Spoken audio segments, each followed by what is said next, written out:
I had a great time with the $20,000 I recently saved up.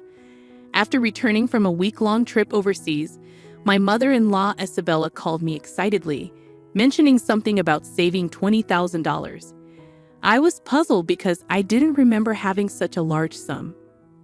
As a freelancer, I do have some emergency savings in my bank account, but I don't usually keep that much cash. Plus, my banking card was right here, and no one else should be able to withdraw such a large amount without my knowledge. Isabella claimed she took the money from the sideboard drawer, assuming we were rich.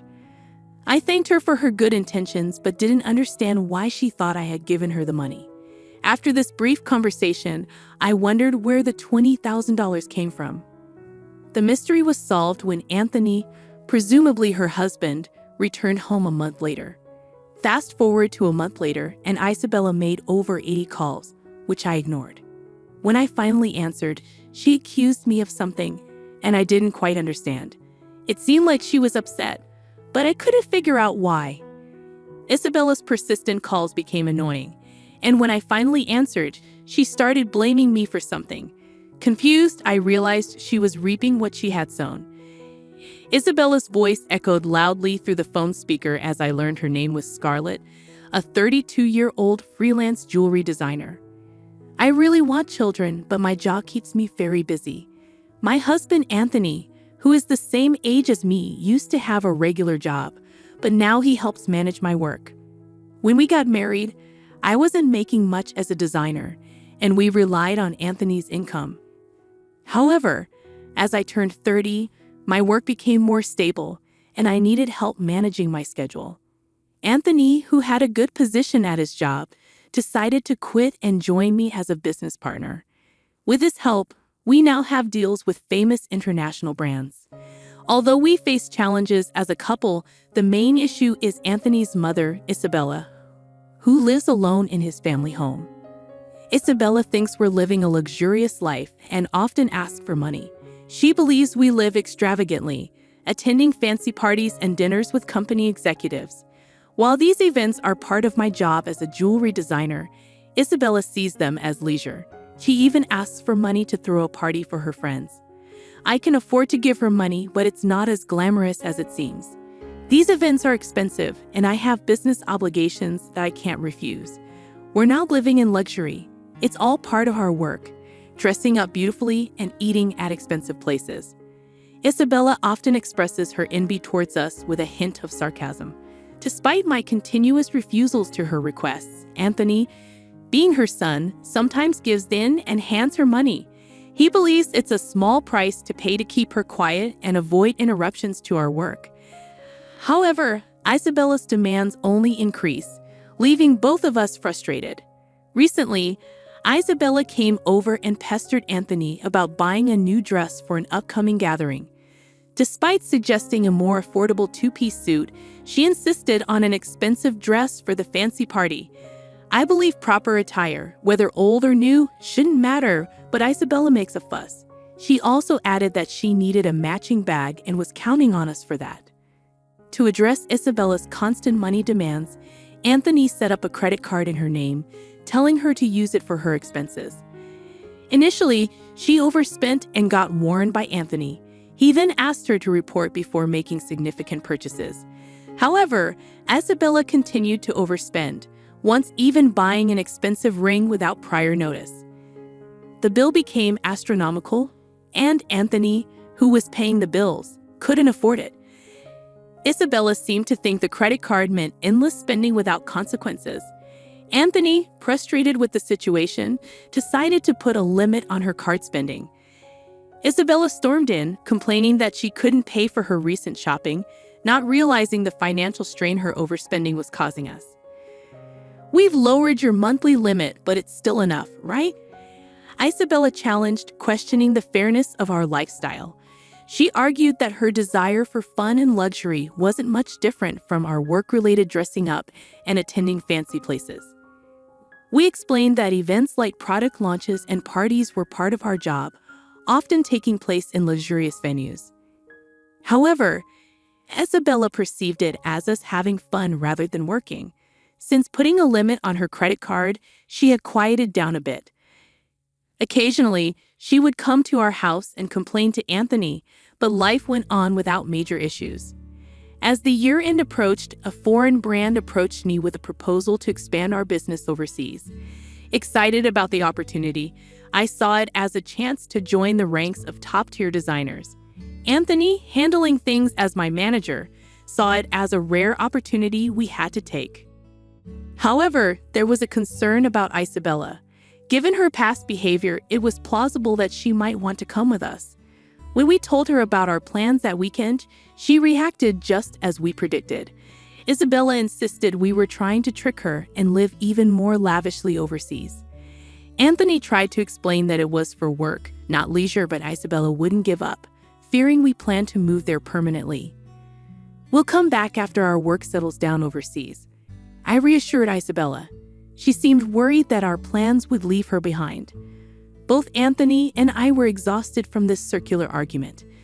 We couldn't take her with us, but Anthony, worn out from convincing her, suggested paying for a week-long trip for her instead. "Really? Are you sure?" Isabella half-happily accepted, and Anthony promised to cover her flight and hotel expenses. However, the peace didn't last long. A few days later, while Anthony was busy with overseas arrangements, Isabella visited our house. "Anthony said that, but I want to shop over there too. Can you give me some money?" she requested. I asked about the card Anthony had given her, and she admitted he had taken it away, fearing she might misuse it with different currency rates overseas. I explained that I couldn't give her money without Anthony's approval. Isabella left, raising her voice, and over the New Year's, she went on a 7-day trip abroad. Upon her return, Isabella revealed an unbelievable truth. She called me excitedly, sharing her experiences and mentioning she had overspent on souvenirs. Feeling fed up, I asked about the money she claimed I had saved up for her. I had no recollection of such money, and the situation took an unexpected turn. I had some savings in my bank account for business emergencies, but Isabella couldn't possibly withdraw cash from it. Despite what she claimed, I had no memory of it. She said she found $20,000 in our house's sideboard drawer, and I was confused about why such money would be there.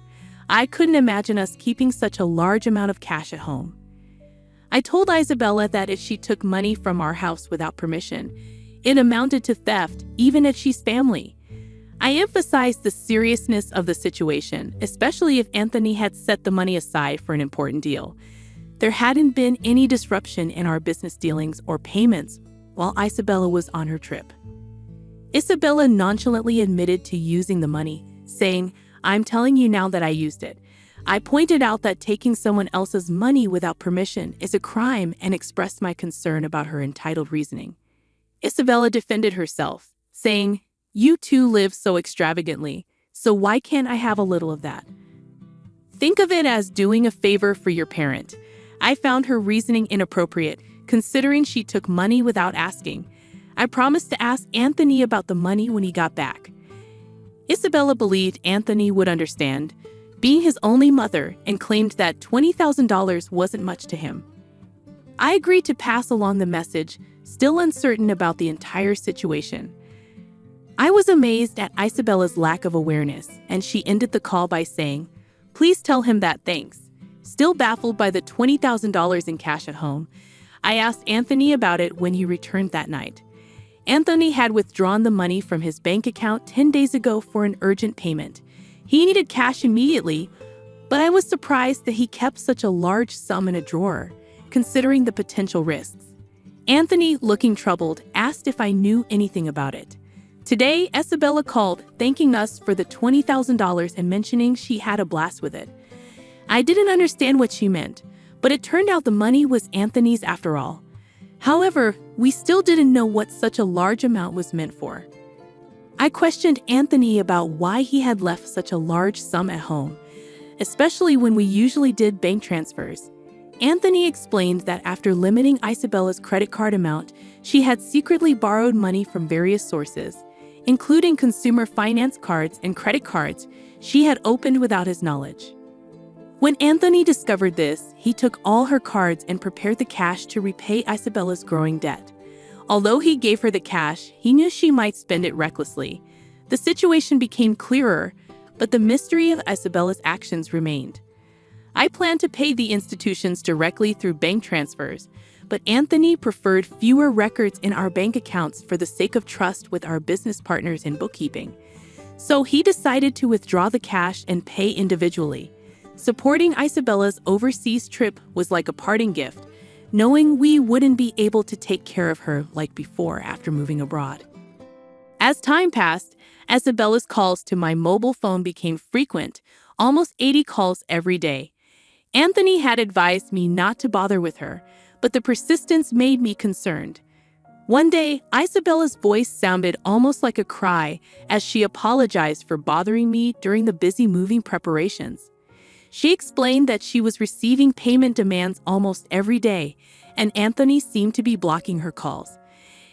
Isabella couldn't get through to him and pleaded for my help, saying I was her only hope.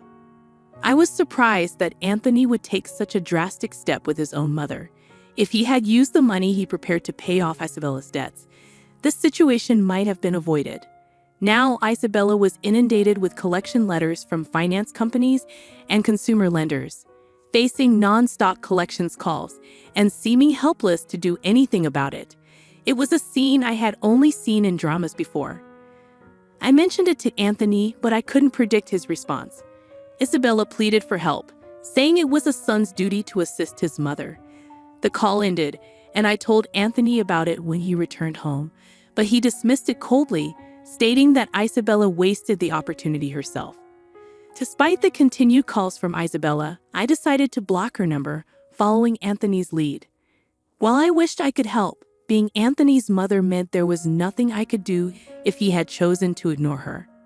As the day of our move overseas approached, I needed to finish packing.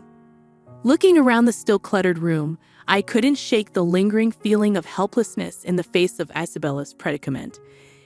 It turned out that Isabella had to sell her house to settle her debts. In addition to the $20,000 Anthony had intended to use for repayment, she had hidden even more debts. The amount was so substantial that even after selling her land and house, she couldn't fully clear it. The total balance was unimaginable. Our family home was gone, and Anthony, though somewhat sad, acknowledged there was nothing we could do. Losing the house where one grew up must have felt like a significant loss. Anthony, having lost his place to return to because of his living mother, must have been feeling a deep sense of loss. Isabella now lived in a cheap apartment, struggling to repay the remaining debts with her part-time job. At her age, finding work must be challenging. I felt a bit of sympathy for her. However, the consequences of her spending led to this, so she was to blame. Even for the elderly, taking responsibility for their actions is necessary. Despite the challenges, my business was thriving overseas, and the move had brought more inquiries from other brands. I received offers from unexpected places, something I couldn't have imagined back home. Although it was all appreciated, I was so busy that I barely had time to sleep. Anthony, too, was occupied with various tasks. At this rate, having children was still a distant thought. I pondered this as I gazed at the foreign cityscape outside the window.